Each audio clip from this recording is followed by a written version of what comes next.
Bien, aujourd'hui on va reprendre les trois registres qu'on avait introduits la fois passée, donc le réel, l'imaginaire et le symbolique. On va aller voir comment ces trois registres se manifestent à partir du stade du miroir. Bon, qu'est-ce que c'est que le stade du miroir? Avant tout, il y a le mot stade et miroir. Stade, ce qui veut dire que Lacan a introduit un nouveau stade dans le domaine de la psychanalyse. Il y avait les stades que Freud avait décrits, le stade anal, le stade oral, le stade phallique, et les stades, par exemple, de Melanie Klein, les deux stades schizoparanoïde et dépressif. Lacan a introduit un nouveau stade qui est le stade du miroir. Le stade donc, qui a la fonction de structurer l'individu, comme pour Freud, les stades qu'on a à peine énoncés structurent l'enfant. Deuxièmement, il se constitue à travers le miroir. On va répondre à deux questions. La première question, c'est comment il se constitue, ce stade du miroir, concrètement. Et deuxième question, c'est qu'est-ce qui va amener à structurer chez l'enfant d'un point de vue du développement de son psychique. On va commencer donc par la première question, qui est comment il se constitue. Donc il y a un miroir. L'enfant va se regarder dans le miroir, et si on prend en même temps un enfant et un bébé donc de à peu près 6, 7, 8 mois, et un singe qui est dans une certaine maturité, eh bien le singe va, oui, s'intéresser un peu au miroir, et à un moment donné, il va laisser tomber. C'est-à-dire, il va prendre ce qu'il voit devant lui comme le reflet de quelque chose d'autre.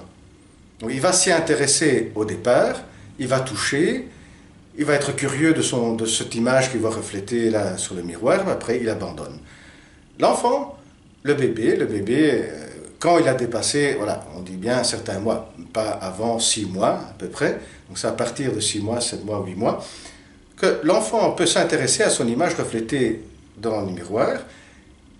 Qu'est-ce qui va se passer? C'est que il va bouger, par exemple, sa main, et voir sa main bouger sur le miroir. C'est à partir de cette intégration qu'il y a entre les mouvements de son corps et la correspondance des mouvements qui apparaissent sur le miroir que le bébé va intégrer les deux et va reconnaître quelque chose qui lui appartient. Et de cette reconnaissance, il y a une jubilation, il y a un contentement qu'on peut observer, qui a été observé d'un point de vue expérimental. Et là, il commence à reconnaître ce qu'il voit comme sa partie du corps. Maintenant, on va répondre à la question, qu'est-ce que ce stade amène d'un point de vue du développement psychique de l'enfant? Alors, jusqu'à ce moment-là, le bébé vit un peu son corps comme un ensemble de perceptions, de sensations. Hein. Et quand il voit par exemple la main il prend la main de sa maman, ou la maman prend sa main prend sa main, il perçoit la main de la maman comme une prolongation de sa main. C'est-à-dire qu'il n'y a pas une différenciation entre ce qui est intérieur et ce qui est extérieur. À partir de ce stade du miroir, à partir de ce moment où l'enfant reconnaît une image comme la sienne, il va commencer à différencier ce qui appartient à son image, à soi, et ce qui n'appartient pas à soi. Ce qui est intérieur et ce qui est extérieur. Le corps de la mère ne fait pas partie du sien, et le sien ne fait pas partie du corps de sa mère. Donc, c'est un moyen de commencer à identifier ce qui appartient à soi, l'intérieur et l'extérieur. Deuxième aspect, c'est le processus que la psychanalyse, que Freud a découvert, qui est l'identification. C'est-à-dire que l'enfant perçoit l'image, son image, et cette image, il s'identifie. Cette image va être la base de sa identité. Et ça, Lacan s'appuie sur des phénomènes qui ont été découverts dans le monde des animaux, où l'image a une fonction biologique de permettre la maturation d'un point de vue psychique. Et donc, l'enfant s'identifie, le bébé s'identifie à cette image devient la base de son identité, du moi.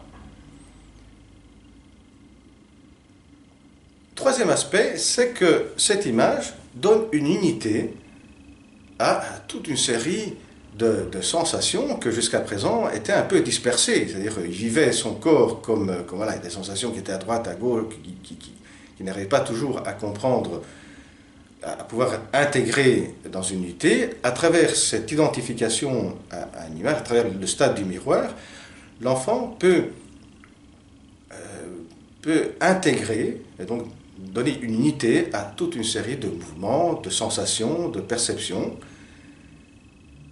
sous cette unité de l'image du corps. Et là, on voit les deux registres. Voilà, maintenant, on va identifier le registre imaginaire et le registre réel. Le registre imaginaire, eh bien, c'est l'image que l'enfant voit reflétée de son corps sur le miroir, et qui va être intériorisée comme image. Le réel, c'est les sensations du corps qu'il perçoit et qui vont pouvoir être intégrées dans cette image.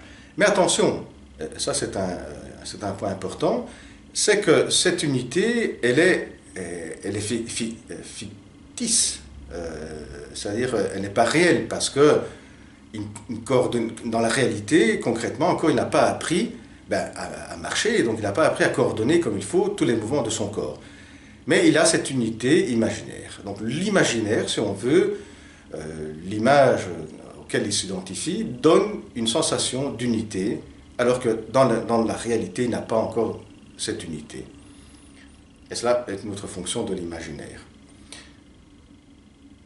Il nous reste maintenant le symbolique.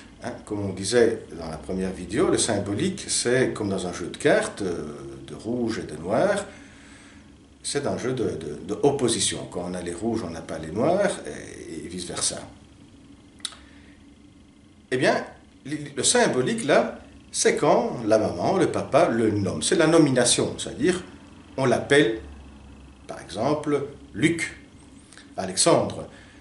Quand on lui donne un nom, quand il y a la nomination, eh bien, l'enfant va, grâce à ce nom, savoir qu'on ne parle pas d'un autre enfant, donc que ce n'est pas le frère, que ce n'est pas le papa, mais que c'est bien lui. Et dans ce stade du miroir, la nomination va s'associer à l'image reflétée du miroir qui, à son tour, va intégrer les sensations. Et là, finalement, on voit un des apports très importants de ces trois registres, c'est qu'ils sont mêlés, imbriqués un avec l'autre.